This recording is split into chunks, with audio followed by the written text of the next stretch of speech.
What's going on, everybody? Welcome to the Fantasy Podcast. I'm your host, as always, John J. II, and I'm here with Seth Conklin. Seth, how are we doing today, bro? I'm doing good. It was a We're back again. rough week of fantasy for me, but it was all right. You know, and there's conversations going everywhere. There's rough weeks. People are having good weeks. And overall, I can attest to this. It's been a rough season so far. Not even just a rough week. It's been a rough season. So we'll kind of get into that in depth. We'll keep it short and sweet tonight. Want to get everyone their information that they need and that they're hungry for. But yeah, this is the Fantasy Podcast brought to you by the GSN Sports Network. Thank you for joining us tonight. If you're watching us live, thank you for tuning in. If you're checking us out later on, make sure to reach out to us and tell us you tuned into the podcast and the show. And we'd love to hear from you guys. So let's jump right into it. Let's talk about fantasy performance. So obviously, as you guys know or may not know, we have the GIN Fantasy, basically the GIN Sports Network Fantasy Football League. That's what it's called.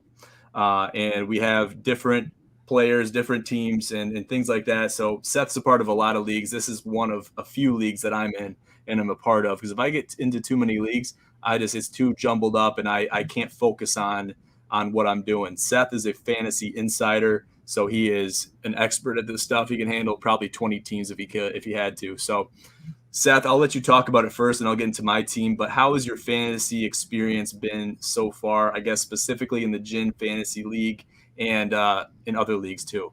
Yeah, GIN League, I'm 1-3. So, I mean, it's one of my weaker leagues, but I mean, it's all right. I'm going to pull up. I got a couple different leagues on my phone. So Josh Allen's my quarterback. That's fine. Kamara's my running back. That's fine. Had to just stuff in Chubba Hubba. So that's, I mean, he was only got 9.1 on Sleeper in our league. Could have been higher. John's pulling it up right there for you guys. I got Godwin and Ridley, and I'm really not a Ridley fan. I mean, he performed all right this week. Mark Andrews, Chase Edmonds, Smith, Gay, and the Dolphins, and then my bench is pretty solid too. So it's a solid team. I'm not worried about it down the stretch. Just matchup-wise, it hasn't put it together any week for me. I had a couple guys underperform this week. Even Leonard Chenault's on my bench, so I got trade bait too. I can put some guys out there, so I'm not worried. But I definitely got to do some work over today and tomorrow in that one. And then I'm in a couple other leagues on Sleeper. One of them's my league with my friends from high school, stuff like that. I'm 2-2 in that one. Then I'm 2-2 in another league, but I'm also very confident in that one. I got a 70% chance of making the playoffs. They got me rated at. And I got second place in that league too. But that's my defensive player league also. We draft defensive linemen, linebackers, defensive backs, all that. So Yeah, so it's one thing, and for all these guys, everyone listening, it's one thing to be an insider and to have just an offensive league, regular, standard PPR league. It's a whole different ball game to have that and also have to draft defensive players and have to monitor them week after week, track injuries, because newsflash, guys, players get injured on defense too.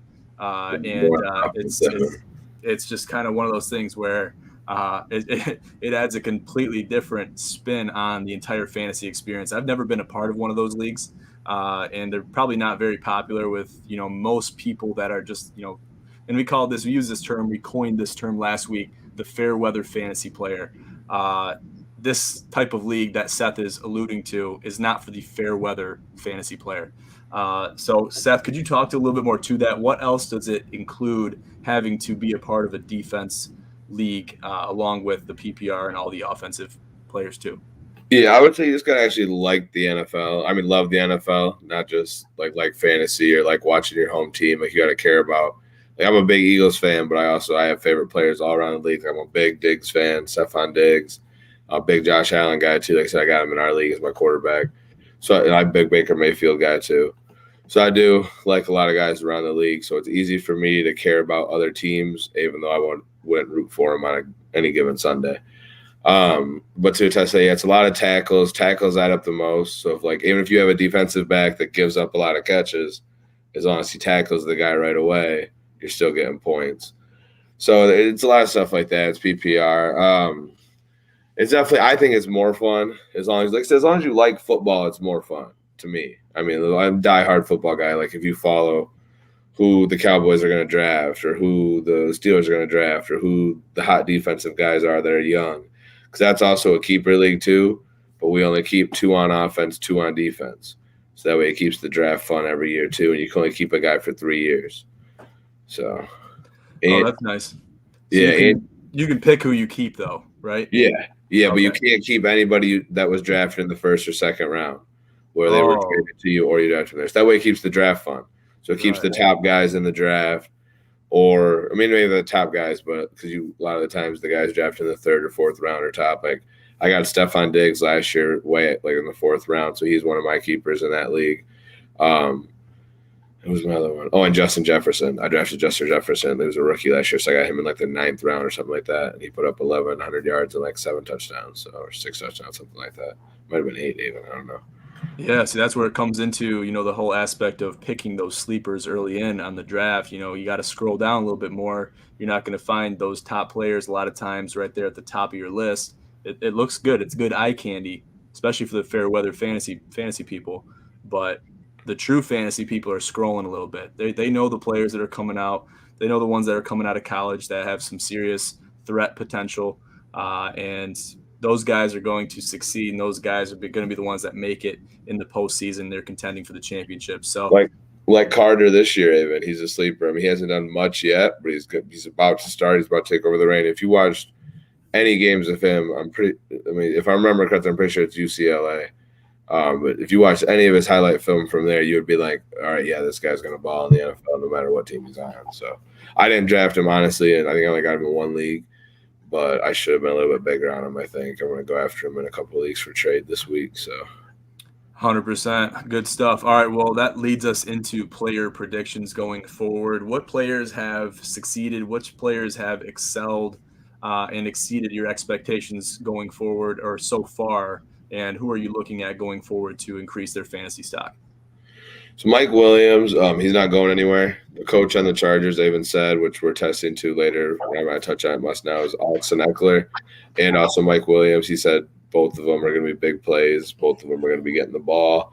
Mike Williams before the season would have like 3 to 5 games a year that might be around 20 points, but that's it. This year he's absolutely balling out because they're not just using him downfield, they're using him all over the field. So he's going to not – I don't think he's going anywhere. The Chargers look good. They beat the Raiders last night, as everybody saw, or 2 nights ago. Last night. Sorry. I'm all over the place. But I don't see them going anywhere. Chargers are going to stay hot. Trey Lance, even though he didn't look good in that one half of football, he only played a half of football, and he was a top 20 fantasy quarterback last week. So I predict him to do good. I'm picking him up in a couple leagues. He said even if they're not looking like great NFL guys, which you can't even tell that by one half of football, but even if they're not looking like great NFL guys, fantasy football is a completely different game. So I'm predicting him to do good. Jalen Hurts, I'm an Eagles guy. I think he could turn around in real life, but let's say he doesn't even. He's also going to get you those points fantasy-wise. Sam Darnold, I expect to slow down a little bit in the run game, but he could pick it up a little bit in the passing game. He has a lot of weapons. So he might stay consistent too. A couple guys that are overperforming that I don't think will keep it up. Cordell Patterson, or I might not say this for sure. I'm sorry, but Patterson, he's not. The Falcons are not one-dimensional because they do have Calvin Ridley, but Matt Ryan's looking old. I know he's getting a lot of the pass game too. They're going to start putting more guys in the middle of the field, or just kind of like a spy on him pretty much and just put a stop to him, I think, soon. So if you have him, I would trade him for high right now. Diggs, this might be me being a fan. I predict him to maybe pick it up a little bit more. He's doing solid, but Allen is looking his way and he's catching the ball, but he's not having quite as many big plays as he did last year to start off the season. But I think he'll pick it up a little bit more too. Yeah, I'm anticipating Stephon Diggs to really pick it up. Josh Allen and the entire Buffalo Bills team, they are a postseason team, and they haven't really proved it to us really to its fullest capacity yet.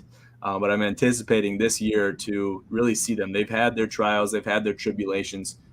If they prove themselves to be a postseason team, this year is the year to do it. So I'm really excited to see that, and hopefully they can do it. Big Josh Allen guy. Bills Mafia till I die. I'll preach it till the cows come home, basically. So really exciting stuff. Good stuff there. Let's talk about some of our new members that we got coming on. We're not going to get into too many specifics. We just kind of want to give you a little gloss over, keep you guys updated. Seth, you want to allude to that a little bit more? Yeah, we got a couple new analysts joining, not just for fantasy, but for other sports. And we got a couple guys that are going to be strictly for fantasy as well. You're going to see a couple guys come on as new hosts right away because we've already been talking to them for a long time. You're going to see other guys start off as analysts, not because they can't be hosts, just because we can't start off with 9 shows instantly. We got to grow a couple, and you guys are going to watch us grow and everything we talked about in the past on past podcasts. But yeah, so you'll see them grow into hosts as well, and some will just stay analysts because we also going to need some for that. Seth got kind of definitely. Cody with a comment. Seth got Kyler Murray / Derrick Henry's this week by Yost. I did. Got Henry. Yeah. That's what he wanted to say. Yeah. I have a solid team. Like, if you look at my roster and you said 1 and 3, like, not me even saying this, you'd be like, that doesn't make sense. Like, Chase Edmonds is my 3rd running back. He's an RB2. So I mean, it's a good team. So I'm not too worried. But yeah, I'm facing guys that are having good weeks, and it sucks because I actually faced Yost in my league with my high school buddies. Not just my high school buddies, it's more than that, but like mostly my high school buddies are close friends like that. I faced him in that league too, and he beat me in both of them. So yeah, that was a tough pill to swallow. I only won in 2 leagues out of my 7 this week. One of them I am 4-0, and I've never got worse than 3rd place in that league ever. So last year I was in 5, and I made playoffs 5 out of 5. So that's not bad. There's a lot of football left. It's still very early. Let's move on. To that. Yeah, no, real quick to allude to that. Yeah. I got to remind myself into that too, and to say it. It's only we only had 4 weeks of football. Like I said, there's 17 now. So, I mean, not obviously for fantasy playoffs start earlier than that, but still there's plenty of time across the board. If you're 0-4, then I'd be panicking and trying to trade. I'm 1-3 in 2 leagues. I'm not panicking yet. I'm like I said, even in the Gin League, I'm 1-3, but I'm trusting the team. It's a good roster. We'll see how it goes, though. But yeah, nobody should be in ultra panic mode yet, unless if you haven't won 1. I think the only people that are panicking and why maybe a broad spectrum of people would be panicking is because it seems like the season's flying by. I know this especially for college football. It just seems like the season's already flying by. It seems like it just started. We're already, into week 5, week 6. So it's really moving fast, but you got to keep up with it. It'll start to slow down and mellow out towards the middle of the season. But just have your faith, and you really got to rebuild if you have to, if you're doing well. Still, you got to adjust. You got to make different moves if you have to, and just keep your team fresh, keep fresh legs in there, because that's going to be the difference between you and the next guy going into the postseason and the playoffs. So things to consider. Yep. Let's talk about your picks. Seth's got his own picks coming out. Talk to us about that a little bit more, Seth. Yeah, it's like a betting page. You're going to see actual picks. We're going to keep track. I'm going to say you should put this much money on this one or whatever. Not how much money you should put out, but we're going to keep track. Like, if you would have put this much money on all these bets for a month, this is where you'd be sitting at. And then you can go based off that. It's going to be free for a while until we show the value in it. Then we're going to be like these other pages where you guys start paying for the picks. We can't just make you guys money forever. We take time every week, putting in hours studying, looking at these different matchups, doing different parlays on my phone, exiting out of them, redoing it. They're going to be anything from UFC to basketball to football to baseball. Again, one of our other guys joining, one of our new members that we'll be releasing soon. He'll be joining on. He's going to cover a lot of the sports too, from baseball to everything else. It's going to be fun. It's going to add a whole new page to it, a whole new gambling aspect. I mean, me alone, ever since sports betting became legal in Michigan, I've loved it. Even before you were allowed to do it on your phone, I was driving down to the casino and doing the slips in person, because in Michigan it became legal at the casino before it became legal, like everywhere on your phone, wherever you're at. So it's going to be fun. Everyone will be releasing picks, but I'm going to be putting in the hours and the thought and the time into it. Like John will have his, Cody will have his, and everybody else. But the hardcore hours into it will be coming from me.